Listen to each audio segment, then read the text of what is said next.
Good evening बच्चों, this is शोरदीप sir from लक्ष्य institute Siliguri. आज हम लोग इधर ये वीडियो मैं लेके आया हूँ for the short analysis of question paper chemistry boards examination class 12। I hope सबका एग्जामिनेशन अच्छा ही गया होगा। Although I got mixed reviews from the students but I have seen all the 3 sets. Question paper का जो difficulty level है, CBSE try to maintain the difficulty level of all the 3 sets. पर अगर हम लोग लास्ट 3 इयर्स का question देखें तो लास्ट 3 इयर्स में इस बार का क्वेश्चन थोड़ा सा लेवल अप हुआ है। मैं नहीं कहूंगा कि बहुत ज्यादा हार्ड हुआ है, बट केमिस्ट्री क्वेश्चन पेपर थोड़ा सा लेवल अप हुआ है। But most of the questions, those questions were common from PYQs. मैंने एक गुरु मंत्र दिया था कि टॉपिक को पढ़ो, उसके बाद go for PYQs, then go for sample paper. PYQ से क्वेश्चन कॉमन आना ही है। मैंने कल रात को भी एक लास्ट मिनट टिप दिया था, कल शाम को मैंने एक लास्ट मिनट टिप दिया था कि कौन सा टॉपिक को छोड़ के नहीं जाना है। मैंने वहां पे मेंशन किया था कि पीवाईक्यू का जो क्वेश्चन होगा वहां से कॉमन आएगा क्वेश्चन। तो एक शॉर्ट एनालिसिस हम लोग करेंगे क्वेश्चन पेपर का। उसमें मैं एमसीक्यू भी आंसर आप लोग को बता दूंगा। एमसीक्यू हर क्वेश्चन का एमसीक्यू का ऑप्शन का कौन सा वाला ऑप्शन करेक्ट होगा। चलिए शुरू करते हैं, पहले क्वेश्चन से शुरू करते हैं। This is set 1 of this year's chemistry examination। तो पहला क्वेश्चन है, oxidation of chloroform by air in the presence of sunlight produces a poisonous gas known as, it will be phosgene COCl2। जब chloroform sunlight का presence में oxygen से react करता है तो फॉस्जीन बोल के एक गैस प्रोड्यूस होता है, that is called COCl2, that is one poisonous gas. Okay, so पहला ऑप्शन होगा क्वेश्चन नंबर 1 का ऑप्शन डी। देखिए दूसरा question, लूकस reagent produces cloudiness immediately with. कल मैंने जो आप लोग को लास्ट में टिप्स दिया था वहां पे मैंने बार बार मेंशन किया था कि Fehling test, iodoform test, Hinsberg test, Lucas test, इसमें से एक क्वेश्चन 100% आएगा। वही आ गया है। देखिए लूकस टेस्ट से क्वेश्चन आया है, लूकस reagent produces cloudiness immediately with. हम लोग को पता है 3 डिग्री अल्कोहल जो होगा वो इमीडिएटली रिएक्ट करके क्लाउडीनेस प्रोड्यूस करेगा। तो यहाँ पे चारों का स्ट्रक्चर अगर हम लोग ड्रॉ करें तो ऑप्शन सी 2 मिथाइल 2 प्रोपानॉल ये निकल के आ रहा है 3 degree alcohol. So this is the correct option, option C. इसके बाद आता है क्वेश्चन नंबर 3 में, which of the following D orbitals experience more repulsion in the crystal field splitting of octahedral complex. हम लोग को पता है ऑक्टाहेड्रल कॉम्प्लेक्स में डी ऑर्बिटल का जो स्प्लिटिंग होता है उसमें से dx² - y² एंड dz², ये दो ऑर्बिटल का जो लोब्स है, लोब्स का जो प्लेसमेंट है वो अलोंग द एक्सिस होता है, अलोंग द कोऑर्डिनेट एक्सिस होता है। और जब कोई लाइगैंड अप्रोच कर रहा है ऑक्टाहेड्रल कॉम्प्लेक्स, ऑक्टाहेड्रल फील्ड में, तब वो along the axis he approach करता है। तो ज्यादा रिपल्शन कौन सा वाला दो ऑर्बिटल से होगा, dx² - y² और dz², जो eg ऑर्बिटल बनता है अल्टीमेटली। तो dx² - y² और dz² उसका एनर्जी बढ़ जाएगा ज्यादा रिपल्शन की वजह से। तो option B will be the correct option. Let's go to question number 4। The chelating ligand used for the treatment of lead poisoning, इसका आंसर होगा EDTA। ये भी PYQ से क्वेश्चन कॉमन है, that means option number D. Question number 5, manganate ion is paramagnetic due to the presence of. देखिए कोई भी ion paramagnetic होगा जब उसके पास अनपेयर्ड इलेक्ट्रॉन रहेगा। तो यहाँ पे ऑप्शन, जो भी ऑप्शन करेक्ट होगा उसमें अनपेयर्ड इलेक्ट्रॉन रहना जरूरी है। तो option number A B C तीनों में अनपेयर्ड इलेक्ट्रॉन का ऑप्शन लिखा हुआ है, खाली ऑप्शन नंबर डी में पेयर्ड इलेक्ट्रॉन है। तो ऑप्शन नंबर डी को हम लोग पहले से ही ओमिट कर सकते हैं। अगर मैंगनेट आयन में मैंगनीज का हम लोग ऑक्सीडेशन स्टेट निकालेंगे तो वो निकल के आएगा +6। तो मैंगनीज का +6 ऑक्सीडेशन स्टेट में जो इलेक्ट्रॉनिक कॉन्फ़िगरेशन है वो निकल के आता है 3d1। Outer most electronic configuration वो निकल के आता है 3d1। तो 3d1 मतलब एक ही अनपेयर्ड इलेक्ट्रॉन होगा। तो option number a is the correct option. फिर चले आता है क्वेश्चन नंबर 6 में। देखिए correct order of decreasing basicities of amines दिया हुआ है यहाँ पे, 3 डिग्री 2 डिग्री 1 डिग्री एमीन दिया हुआ है। देखिए मैंने फिर से वो मेंशन कर दिया था कि बेसिसिटी ऑर्डर, एसिडिटी ऑर्डर से क्वेश्चन आएगा। लास्ट में टिप्स जो मैंने दिया था वहां पे डायरेक्टली मेंशन किया हुआ था। तो हम लोग को ऑलरेडी पता है कि 3 डिग्री और 2 डिग्री में 2 डिग्री एमीन का बेसिसिटी ज्यादा होता है, क्योंकि 3 डिग्री में बल्कीनेस ज्यादा होता है, वो वाटर में ठीक से सॉल्युबल हो नहीं पाता, इंट्रोडक्शन अच्छा होता नहीं है। तो 2 डिग्री एमीन का जो बेसिसिटी ऑर्डर है, वो बेसिसिटी ऑर्डर में 2 डिग्री एमीन का बेसिसिटी सबसे ज्यादा होगा, फिर आएगा 3 डिग्री और लास्ट में आखिर में आएगा 1 डिग्री एमीन। तो यहां पे option number d will be the correct option. 2 degree amine, then 3 degree amine, then 1 degree amine. तो option number d for question number 6 is the correct option. अभी चलते हैं क्वेश्चन नंबर 7 में। देखिए डायरेक्ट क्वेश्चन है, खाली हम लोग को पुट करना है वैल्यू। डेल्टा टीबी का वैल्यू निकालिए, फिर वहां से आप लोग टीबी का वैल्यू निकाल सकते हैं। तो इसका आंसर निकल के आ जाएगा आपका option number B 101.04 degree Celsius. कुछ नहीं करना है, पहले delta TB equals to I into KB into molality. Molality का वैल्यू दिया हुआ है, केबी का वैल्यू दिया हुआ है, आप वहां से डेल्टा टीबी निकाल सकते हैं। डेल्टा टीबी निकल के आएगा 1.04 और उसमें से टीबी आप निकाल सकते हैं 100 ऐड करके, तो 101.04। So option B will be the correct option. इसके बाद चले जाते हैं क्वेश्चन नंबर 8 पे। When a liquid and vapour are at equilibrium and the pressure is suddenly decrease. देखिए यहां पे थोड़ा दिमाग लगाना पड़ेगा आप लोग को, कॉन्सेप्ट यूज कीजिए। सीबीएसई ने बार बार प्रूव कर दिया है कि खाली अगर हम लोग कॉम्पिटिटिव एग्जामिनेशन के लिए एमसीक्यू बेस्ड पढ़ाई करेंगे तो हम लोग का रिजल्ट कभी अच्छा होने वाला नहीं है। कॉन्सेप्ट क्लियर करना पड़ेगा, जरूरी है। कॉम्पिटिटिव एग्जामिनेशन का पढ़ाई भी जरूरी है, पर हम लोग को कॉन्सेप्ट क्लियर करके, रट्टू पोपट की तरह हम लोग खाली एमसीक्यू प्रैक्टिस करते जाएंगे और उसी में से हम लोग को क्वेश्चन कॉमन मिलेगा, ये तो हो नहीं सकता। कॉन्सेप्ट आपका क्लियर होना चाहिए। 8 नंबर क्वेश्चन में देखिए बोला गया है कि liquid and vapour are at equilibrium और suddenly the pressure is decreased. देखिए लिक्विड और वेपर इक्विलिब्रियम में सडनली हम लोग प्रेशर को एक्सटर्नल प्रेशर डिक्रीज करता है तो और ज्यादा लिक्विड वेपोराइज होगा। और लिक्विड हम लोग को पता है, लिक्विड जब वेपोराइज होता है तब वो एक्सटर्नल हीट को एब्जॉर्ब करता है, और हीट को एब्जॉर्ब कर रहा है मतलब टेम्परेचर डिक्रीज हो जाएगा, मतलब cooling will occur. So which option will be correct? Option number C will be correct, cooling occurs. चले जाता है क्वेश्चन नंबर 9 पे। नॉन इक्वेशन से डायरेक्ट क्वेश्चन दिया गया है, पर यहां पे भी थोड़ा बहुत हम लोग को मैथमेटिकल कॉन्सेप्ट यूज करना है। देखिए एक इक्वेशन, एक सेल रिएक्शन दिया हुआ है, सेल रिप्रेजेंटेशन दिया हुआ है, और हम लोग को पूछा गया है कि how can we increase the EMF of the cell using the same substance. पहले यहां पे हम लोग को ऑप्शन को पढ़ना है। ऑप्शन में देखिए डिक्रीज या इंक्रीज ऑफ कॉन्सेंट्रेशन दिया हुआ है, ठीक है। तो यहां पे पहले आप लोग को जो करना है वो नॉन इक्वेशन को लिखना है। नॉन इक्वेशन क्या है हम लोग को पता है, E cell equals to E naught cell minus 0.059 by N into log Q.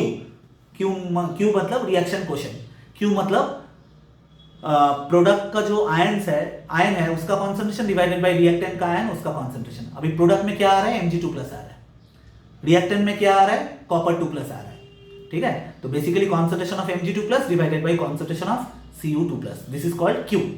अगर हम लोग Mg2+ का कॉन्सेंट्रेशन को डिक्रीज करें, यहाँ पे 1 मोलर दिया हुआ है, उसको अगर डिक्रीज कर दे हम लोग तो ओवरऑल log Q का वैल्यू डिक्रीज हो जाएगा। अगर log Q का वैल्यू डिक्रीज हो रहा है तो जो लास्ट पार्ट है नॉन इक्वेशन का, that is 0.059 by n into log Q, ये तो ओवरऑल वैल्यू डिक्रीज हो जाएगा। तो ये ओवरऑल वैल्यू अगर डिक्रीज हो रहा है तो हम लोग का मैथमेटिकली अगर इक्वेशन को देखें तो ई सेल का वैल्यू इंक्रीज हो जाएगा, मतलब ईएमएफ इंक्रीज होगा। So which option will be the correct option? Option a, that is by decreasing only the concentration of Mg2+ to 0.1 मोलर। देखिए कितना डिक्रीज हो रहा है वो हम लोग का वो हम लोग का सोचने का जरूरत नहीं है, नहीं डिक्रीज हो रहा है ये हम लोग को सोचना है। तो option A will be the correct option. Question number 10 पे चले जाते हैं। डायरेक्ट क्वेश्चन दिया गया है, the rate of first order reaction is 5.6 into 10 to the minus 4 when the concentration of the reactant is 0.2 mole per liter, rate constant क्या होगा? देखिए रेट कांस्टेंट निकालने का तो इजी इक्वेशन है, हम लोग रेट लॉ को यूज कर सकते हैं। So basically rate equals to rate constant into आपका कॉन्सेंट्रेशन ऑफ रिएक्टेंट होता है फर्स्ट ऑर्डर के लिए टू द पावर 1। तो यहाँ पे कॉन्सेंट्रेशन ऑफ रिएक्टेंट भी दिया हुआ है और रेट भी दिया हुआ है। तो रेट कांस्टेंट का वैल्यू क्या होगा? Rate constant equals to rate divided by concentration. तो वो अगर हम लोग 5.6 into 10 to the minus 4 divided by 0.2 कर दे तो हम लोग का ऑप्शन निकल के आ जाएगा option number D, that is 2.8 into 10 to the minus 3। Option number d will be the correct option. इसके बाद चले जाता है क्वेश्चन नंबर 11 पे। क्वेश्चन नंबर 11 में बोला गया है nucleic acids are the polymer of, direct इतना इजी क्वेश्चन आया है एमसीक्यू में, nucleic acids are the polymer of, option number C will be the correct option, that is nucleotides, option number C. इसके बाद वाला जो क्वेश्चन है, in the reaction of NaOBr with amide the carbonyl carbon is lost as. देखिए ये Hoffmann reaction दिया गया है, हॉफमैन ब्रोमाइड रिएक्शन। यहाँ पे बच्चों को कंफ्यूजन हो सकता है NaOBr क्या होता है। बेसिकली ब्रोमीन और सोडियम हाइड्रोक्साइड जो होता है वो हम लोग एज अ रिएजेंट लेते हैं, उन दोनों के मिक्सचर में हम लोग के पास बनता है NaOBr।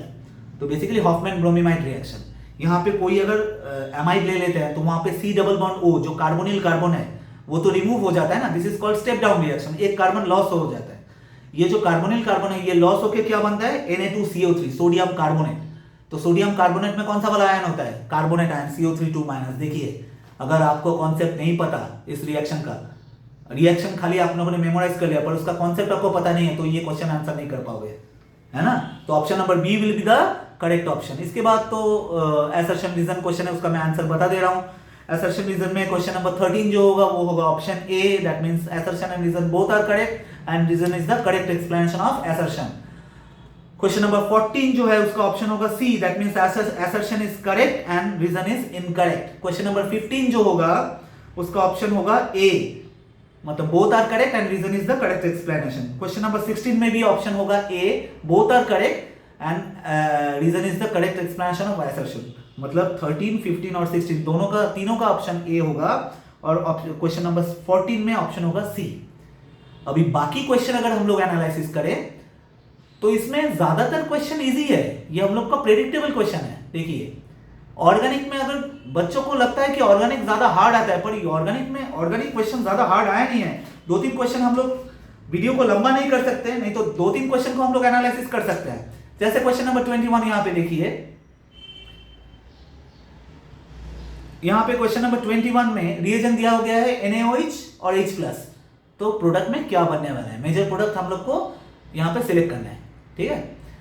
आई गेस सबको दिख रहा है क्वेश्चन। तो यहां पे देखिए NaOH से रिएक्ट करेंगे तो जो Cl जिस पोजीशन में Cl है बेंजीन रिंग में उस पोजीशन में ONA बन जाएगा, फेनॉक्साइड वहां पे प्रोड्यूस होगा। और उसके बाद अगर हम लोग H+ दे, H+ मतलब हाइड्रोलिसिस करना है तो ONA की जगह OH हो जाएगा। तो बेसिकली हम लोग को मिलेगा 2,4 डाइनाइट्रोफेनॉल, मतलब जो दो नाइट्रो ग्रुप प्रेजेंट है, एक ऑर्थो पोजीशन में एक है पैरा पोजीशन में, वो नाइट्रो ग्रुप में कुछ ज्यादा इफेक्ट नहीं होगा, खाली क्लोरीन में जो पोजीशन दिया गया है क्लोरीन का वहां पे OH बन जाएगा, ठीक है। तो ये वाला क्वेश्चन इजी था। फिर क्वेश्चन नंबर बी, मेरे को नहीं लगता कि क्वेश्चन नंबर बी मेरे को एनालिसिस करना है, डायरेक्ट मार्कोव रूल से इसका आंसर निकल के आ जाएगा, बहुत इजी है। अभी देखिए क्वेश्चन नंबर 22, एनिलीन दिया गया है, उसके बाद दिया गया है एसिटिक एनहाइड्राइड, फिर ए बनने वाला है, ए का रिएक्शन ब्रोमीन और एसिटिक एसिड से दिया गया है, बी बनने वाला है, बी का हाइड्रोलिसिस करने से सी बनेगा। हम लोग को एनालिसिस करना पड़ेगा ये आंसर कैसे बनता है। तो ये भी इजी है, ये हार्ड नहीं है। देखिए एसिटिक एनहाइड्राइड है, उसमें कार्बोनिल कार्बन होगा, मतलब नाइट्रोजन का लोन पेयर उसको अटैक करेगा, तो ये बहुत इजी आंसर बन जाएगा इसका। इसमें देखिए हम लोगों ने ये रिएक्शन ऑलरेडी किया हुआ है, एमिन्स में ये रिएक्शन किया हुआ है। एसिटिक एनहाइड्राइड में कार्बोनिल कार्बन को नाइट्रोजन का लोन पेयर अटैक करेगा। तो उसके बाद हम लोग के पास क्या बनने वाला है, देखिए this is the question number 22A। Okay, तो एसिटिक एनहाइड्राइड से रिएक्शन करेगा तो हम लोग को बनेगा N-फिनाइल एसिटामाइड। N-फिनाइल एसिटामाइड मतलब बेंजीन रिंग के ऊपर NHCOCH3, ठीक है। अभी इसका रिएक्शन ब्रोमीन Br2 और एसिटिक एसिड से करेंगे तो ब्रोमीन ऐड होगा पैरा पोजीशन में। हाँ ये थोड़ा ट्रिकी है पर हम लोग कर सकते हैं, ब्रोमीन ऐड होगा पैरा पोजीशन में। फिर उसका अगर हाइड्रोलिसिस हम लोग कर दे, एसिड कैटालाइज्ड हाइड्रोलिसिस कर दे तो जो NHCOCH3 पार्ट है वो बन जाएगा, कन्वर्ट हो जाएगा NH2 में।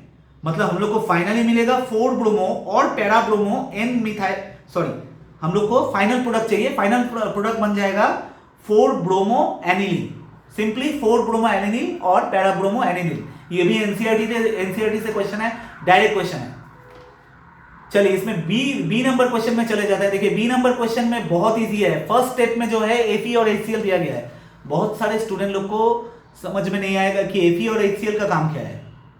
देखिए Fe और HCl SN/HCl सेम रिएक्शन होता है, रिडक्शन होगा।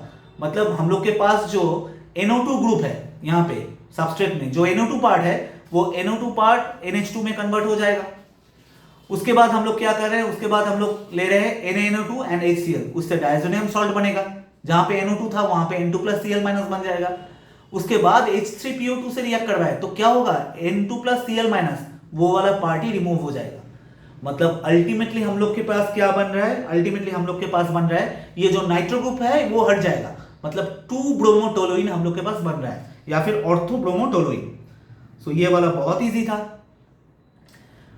उसके बाद propane nitrile is treated with phenyl magnesium bromide, उसके बाद हाइड्रोलिसिस करना है, बहुत इजी है। CH2 C triple bond N, that is nitrile, propane nitrile. उसके बाद उसको उससे रिएक्शन अगर करवाए ग्रिग्नर रिएजेंट का, यहाँ पे phenyl magnesium bromide specifically mention किया हुआ है, उसका रिएक्शन करवाएंगे तो उसका फिर ड्राई ईथर मीडियम में रिएक्शन करवाएंगे, फिर उसका हाइड्रोलिसिस करेंगे तो हम लोग को डायरेक्ट मिल जाएगा CH3 CH2 CO, उसके बाद कार्बन के साथ फिनाइल ग्रुप।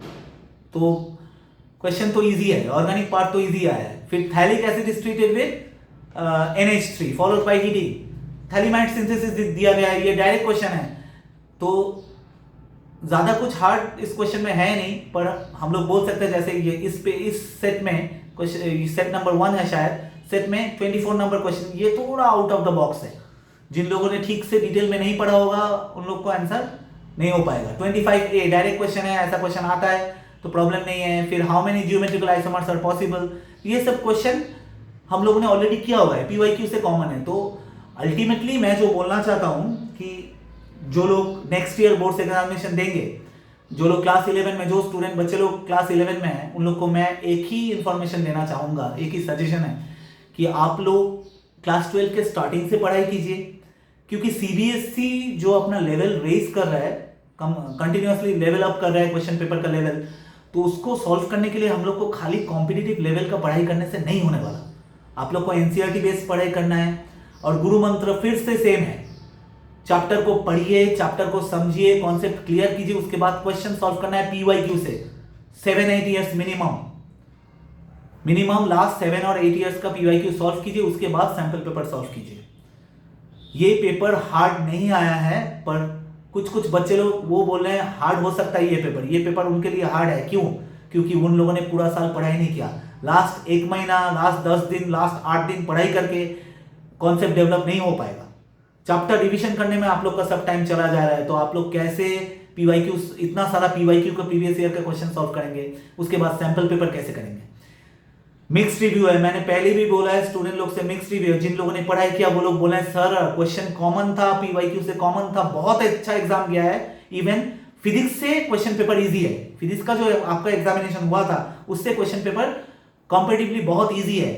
पर एक ही सजेशन फिर से देना चाहूंगा कि पूरा साल आप लोग ठीक से पढ़ाई कीजिए। टीचर्स जो आप लोग को सजेशन दे रहे हैं वो स्कूल के टीचर हो सकते हैं, कोचिंग के टीचर हो सकते हैं, टीचर लोग जो सजेशन दे रहे हैं उसको फॉलो अप कीजिए। गुरु मंत्र फिर से सेम है, आप लोग चैप्टर को पढ़िए, रिवाइज कीजिए, उसके बाद PYQ सॉल्व कीजिए, और पहले से एकदम साल के स्टार्टिंग से आप लोग को पढ़ाई करना पड़ेगा। एंडिंग में लास्ट 1 महीना 2 महीना पढ़ाई करके नहीं होने वाला, क्योंकि CBSE का जो बोर्ड एग्जामिनेशन में क्वेश्चन पेपर का जो पैटर्न है, उस पैटर्न को, उस क्वेश्चन को सॉल्व करने के लिए लास्ट 1 महीना पढ़ाई करके नहीं हो सकता। ये आप लोग को समझना पड़ेगा। आप लोग को कॉम्पिटिटिव एग्जामिनेशन की पढ़ाई के साथ साथ बोर्ड लेवल का पढ़ाई भी बहुत अच्छे से करना पड़ेगा, कि लेवल अप हो रहा है बहुत क्वेश्चन का। ये सब क्वेश्चन आप लोग 1 महीना, लास्ट 15-20 दिन पढ़ के नहीं हो पाएगा ये। तो फ्यूचर के लिए ऑल द बेस्ट। और जिन लोगों का एग्जाम आज उतना अच्छा नहीं गया, आप लोग ज्यादा सोचिए मत, क्योंकि CBSE में स्टेप मार्किंग है, आप लोग को स्टेप मार्किंग भी बहुत अच्छा मिलने वाला है। और पासिंग मार्क्स उठाने के लिए ये क्वेश्चन पेपर बहुत इजी है। यहाँ पे बहुत सारा पार्ट है जिसको सॉल्व करके आप लोग मिनिमम 40 मार्क्स उठा सकते हैं, और प्रैक्टिकल का मार्क्स तो होगा ही। और जिन लोगों ने पूरे साल पढ़ाई किया उन लोग का ऑब्वियसली रिजल्ट बहुत अच्छा जाएगा। So hope for the best of luck for your next examinations. So all the best to everyone.